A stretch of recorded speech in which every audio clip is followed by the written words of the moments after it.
Ramdam pa rin po hanggang ngayon ang diwa ng Pasko. Sa Rojas Boulevard sa Maynila, isang grupo ng magkakaibigan ang namigay ng libreng pagkain sa ilang mga palaboy. Balitang hatid ni Isay Reyes.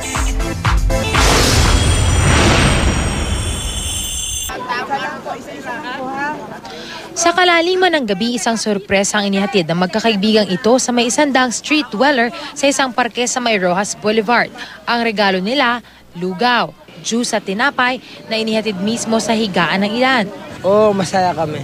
Bakit? Allah. Salamat.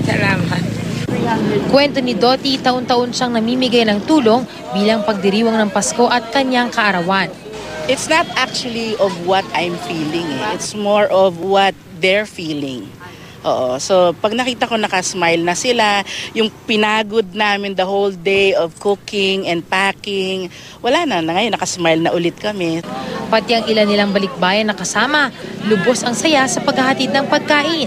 I feel like it's kind of a life-changing experience. I'm very fortunate to be blessed and be able to share what I have with other people.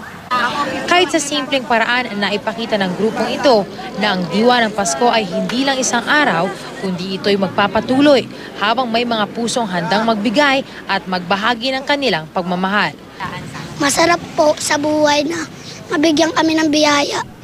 Isay Reyes, GMA News.